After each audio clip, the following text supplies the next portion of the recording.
Ban ಮಾಡಿತ್ತು.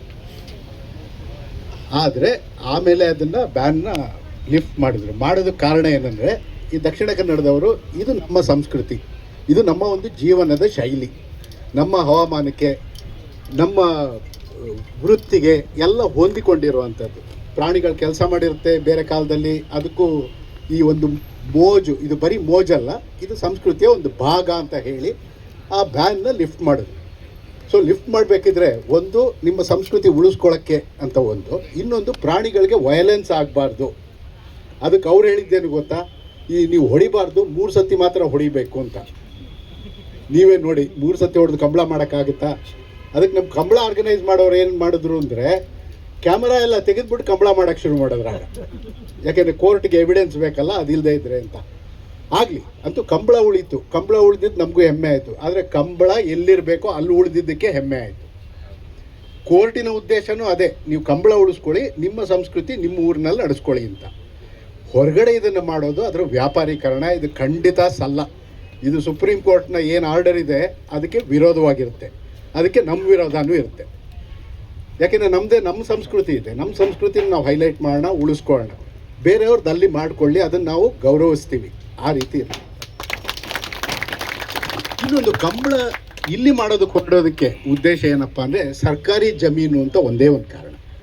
ಸರ್ಕಾರಿ ಜಮೀನಾದರೆ ಇನ್ನು ಕೊಂಡ್ಕೊಳ್ಳೋ ಅಗತ್ಯ ಇಲ್ಲ, ಅದನ್ನು ನಾವೇನಾದರೂ ಮಾಡ್ತೀವಿ, ಆದರೆ ಏನಾದರೂ ಮಾಡೋಕ್ಕೆ ಬರಲ್ಲ. ಇದೊಂದು ಕೆರೆ ಆಗಿದ್ದಂಥ ಜಾಗ. ಹಿಂದೆ ಸ್ಟೇಡಿಯಂ ಮಾಡ್ತೀನಿ ಅಂತ ಹೇಳಿದಾಗಲೂ ಅದು ಬೇಡ ಅಂತ ನಿಲ್ಲಿಸಿದ್ದು. ಆದರೆ ಸರ್ಕಾರದ ಹಠ ಒಂದೇ ಇದೆ. ಈಗ ಅಲ್ಲಿ ಮರ ಕಡ್ದಿದ್ದಾರೆ. ಇವರು ಪ್ರಶ್ನೆ ಮಾಡಿದರೆ ಮರ ಯಾಕೆ ಕಡ್ದಿದ್ದಾರೆ ಅಂದರೆ, ಇಲ್ಲ ಇದು ಕಂಬಳಕ್ಕಲ್ಲ, ಇಲ್ಲಿ ವೆಲೋಡ್ರೋಮ್ ಮಾಡ್ತೀನಿ ಅಂತ. ಏನೋ ಜನಪರವಾಗಿ ಮಾಡ್ತೀನಿ ಅನ್ನೋದನ್ನು ತೋರಿಸೋದಕ್ಕೆ ಪ್ರಯತ್ನ ಮಾಡ್ತಾರೆ. ಖಂಡಿತ ಇದು ಜನಪರ ಅಲ್ಲ.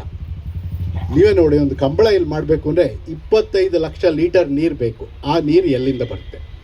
ನಮ್ಮ ರೈತರು ಹಾಕಿರೋ ಬೆಳೆ ಉಳಿಸ್ಕೊಳ್ಳೋಕ್ಕೆ ಅಂತ ಸ್ಟ್ರಗಲ್ ಮಾಡ್ತಾರೆ. ನೀರು ಅಂದರೆ ಅವ್ರು ನೀರಿಲ್ಲ ಅಂತ ಕೈ ಎತ್ತಾ ಇದ್ದಾರೆ. ಈ ವರ್ಷ ನಾವು ಏನನ್ನು ಹಾಕಬೇಕು ಅಂದರೆ ಏನು ಹಾಕಬೇಕು ಅಂತ ಸರ್ಕಾರ ಇನ್ನೂ ಹೇಳಿಲ್ಲ. ಯಾಕೆಂದರೆ ಅವ್ರಿಗೇನೆ ಗೊತ್ತಿಲ್ಲ ಈಗೇನು ಹೇಳಬೇಕು ಅಂತ. ಬೆಳೆ ಬೆಳಿಬೇಡಿ ಅಂತ, ಆಹಾರ ಬೆಳಿಬೇಡಿ ಅಂತ ಒಂದು ಕಡೆ ಇದು, ಇನ್ನೊಂದು ಕಡೆ ಕಬ್ಬು ಬೆಳೀರಿ ಅಂದ್ಬಿಟ್ಟು ಎಷ್ಟು ಬೇಕಾದ್ರೂ ಕಬ್ಬು ಬೆಳೀರಿ, ನಾವು ಆಲ್ಕೋಹಾಲ್ ಮಾಡ್ತೀವಿ ಅಂತ. ಅದಿರಲಿ, ಅದು ನಡೀತಾನೆ ಇದೆ.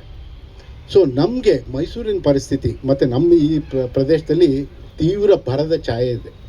ನಾವು ನಮ್ಮ ಕಾಲದಲ್ಲಿ ನೋಡೆರಿಯದಂಥ ಒಂದು ಬರಗಾಲ ನಮ್ಮ ಮುಂದೆ ಇದೆ. ಬಟ್ ನಾವು ಆ ಬರಗಾಲನೇ ಇಲ್ಲ ಅನ್ನೋ ಥರ ಬಿಹೇವ್ ಮಾಡೋದು ಭಾಳ ಶೋಚನೀಯ. ಇಂಥ ಸಮಯದಲ್ಲಿ ನಮ್ಮ ಜನಾಧಿಕಾರಿಗಳು ಜಿಲ್ಲೆಗಳಲ್ಲಿದ್ದು ರೈತರ ಪರವಾಗಿ ನಿಲ್ಲಬೇಕು. ಇದೇನಿಲ್ಲ, ರೈತನ ಕೇಳೋರೇ ಇಲ್ಲ. ರೈತ ಏನಾದರೂ ಆಗಲಿ, ಅವರೆಲ್ಲೋ ನಮ್ಮ ಫುಡ್ ಬರೋದು ಗೋಡೌನಿಂದ, ಅಮೆಝಾನಿಂದ ಬರುತ್ತೆ ಅಂತ ಅಂದ್ಕೊಂಡ್ಬಿಟ್ಟಿದ್ದಾರೆ. ಬೇಡ, ಇದು ನಮ್ಮ ರೈತರ ಪ್ರತೀಕ. ನಮ್ಮ ಕೆರೆಗಳನ್ನ ಉಳಿಸ್ಕೊಳ್ಳೋದು, ನೀರನ್ನು ಜೋಪಾನ ಮಾಡೋದು, ಅದು ಮೈಸೂರಿನ ಸಂಸ್ಕೃತಿ. ಆ ಸಂಸ್ಕೃತಿಯನ್ನು ಉಳಿಸ್ಕೊಳ್ಳೋಣ. ನಮ್ಮ ಕಂಬಳ ಮೈಸೂರಲ್ಲಿ ಬೇಡ, ಕಂಬಳ ಬೇಕು, ಎಲ್ಲಿದೆ ಅಲ್ಲಿ ಬೇಕು. ದಕ್ಷಿಣ ಕನ್ನಡದಲ್ಲಿ ಕಂಬಳ ಮಾಡ್ಕೊಳ್ಳೋಣ. ನಮ್ಮಲ್ಲಿ ಖಂಡಿತ ಇದು ಬೇಡ. ನಮಸ್ಕಾರ.